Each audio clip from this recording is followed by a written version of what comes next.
BJ Peters here, and I am super excited to share with you a really fun card that I made using the window box framelits. You know what, they're not made for this, but you know what, it works so cute and I just can't wait to show you how it's done. If you remember the window box framelits, I did a class with it. So here is actually some of the cards from the class. Super fun. I love this one with the little candles and the cutout, and this one is kind of 3D. And the window box framelits, you know, are made to make the cute little window box, and it's open and closable. Here is the element from the framelits that we're going to use today. It is sized to actually work on the side of the box, just like that candle was. But we're going to use it in just a bit of a different way. By the way, this class is available through my website, stampandbj.com. There's two different purchase options. You can purchase the bundle and get a free celebration set, or you can just buy the class packet and the tutorial. So here are some of the elements that we're going to use today.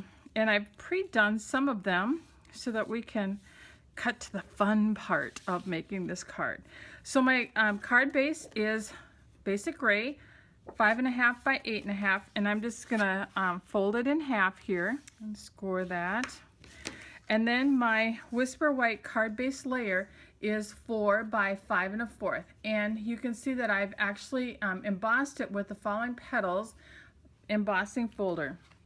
And a little hint with that, if you look at this embossing folder, you can see that there are less hearts up here and more dense hearts towards the bottom.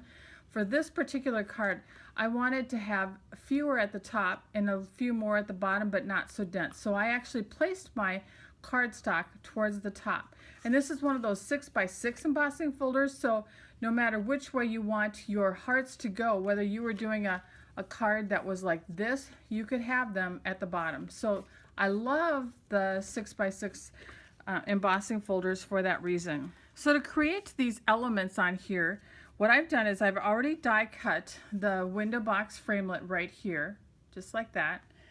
And I'm going to come in with my 1.5 inch circle punch, and I'm just going to simply punch that out. And then we're going to adhere it to the same size 1.5 inch basic gray circle. How I did that was just added on top of my silicone pad just bits of adhesive around the edge. Now you can use the multi-purpose adhesive trick that I've taught you in several videos, but this works pretty easily as well for this particular purpose. Now I'm getting ready to adhere this to my card base, and I'm just going to lay the pieces out. So this is a 1 inch smoky slate circle that I've cut with a 1 inch circle punch. I didn't want everything to kind of go in a line, so I'm just kind of, you know, kind of messing with the layout here.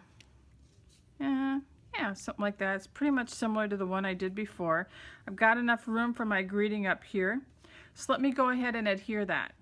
With the rough surface, I'm going to use the Fast Fuse adhesive because it will be a little bit stickier or have more adhesion to it, and thus with the textured base, it's still going to stick really well. For the red ones, I'm actually going to pop them up on dimensionals. Now I want to add the greeting to this card, and I chose to use the Love Sparkles stamp set. This stamp set actually I got free when I attended a Stampin' Up event last November. So it pays to be a Stampin' Up demonstrator, and don't forget, it's a great time to join the Stampin' Up family, whether you're going to be a hobby demo or maybe a bit more of a business builder like I am. I'm going to use Real Red ink. I just think this love greeting works perfectly with this card.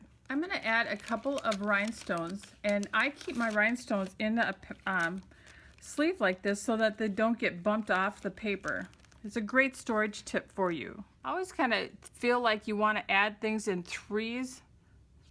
Just kind of a rule of thumb I've heard, and it just pleases my eye, so that's why I do it that way. So just a little bit of bling there with on the love. And then I finished the card off with a little bit of the 1/8 inch stitched smoky slate ribbon. And And there's the finished card, just like that cute little ribbon. Here's another little trick for you. Notice that my ribbon is perhaps just a little bit loose on here. I've actually got my paper piercing tool with a glue dot right on the end, and I'm just going to sneak that glue dot right underneath there and just kind of help secure it, and then it helps take some of that looseness out of there, and the bow looks just even super much cuter. Hey, thanks for stopping by. I hope you enjoyed this card and a cute other way to use this die. Check out the window shopping class on my website, stampinbj.com. And while you're there, I hope that you consider shopping online with me at stampinbj.com. Have an awesome day, folks.